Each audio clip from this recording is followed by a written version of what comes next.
On the interview segment today of the show, first we will be evaluating the performance of the Nigerian micro, small and medium scale enterprises in the year 2022 in light of the impact of the monetary authorities' policy on the growth of the sector amid other contending issues. On the second half of the show, we will shift focus of our conversation to understanding the rationale behind the ongoing crisis in the cryptocurrency market amid FTX collapse. Welcome to the show, but let's bring you up to speed with business news from across Nigeria.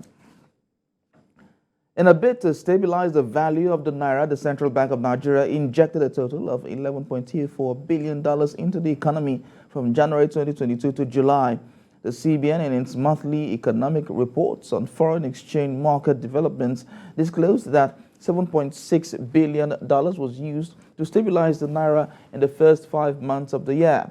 The report also shows that the total foreign exchange sales to authorized dealers by the bank were $1.75 billion in July, a decrease of 15.4% relative to $2.07 billion in June. A further breakdown of the report shows that foreign exchange sales at the interbank invincible window and matured swaps decreased by 22.0% and 59.1% respectively to $0.13 billion and $0.27 billion, below their respective levels in the preceding month. The CBN has been intervening in the foreign exchange market to stabilize the economy and respond to the growing demand in the markets.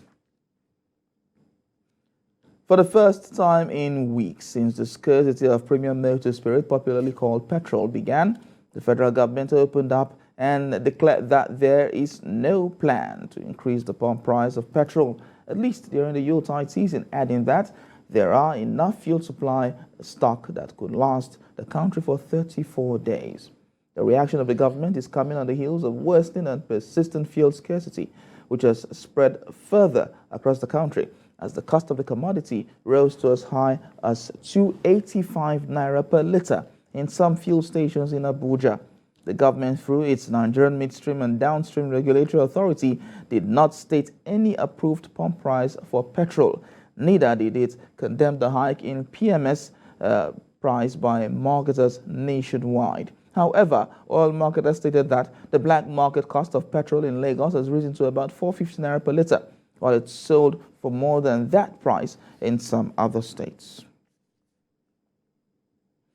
Well, still in the oil and gas sector, that despite the federal government's gas monetization policy and pledge to the United Nations to attain net zero by 2060, state oil firm Nigerian National Petroleum Company Limited fled 100% of their gas output in September and earned no revenue from it during this period. The NNPCL, in its gas production and utilization data for the month of September 2022, described its subsidiary, Nigerian Petroleum Development Company, as one of the worst offenders in gas flaring, as the firm and its joint venture partners, Seplat Petroleum Development Company and MPDC Chevron Nigeria, fled 100% of their entire gas output of 106 million standard cubic feet of gas and 7 million standard cubic feet of gas, respectively. The firm further noted that New Cross Exploration and Production Limited and Belema Oil fled about 96% and 75% of their 112 million standard cubic feet of gas and 21 million standard cubic feet of gas, respectively. The report also shows that about 8 billion standard cubic feet of gas was fled in the month under review, representing 5% of the total gas output for the month, compared with 10 billion standard cubic feet of gas fled in the month of August, according to the report. It is coming at a time the country is battling a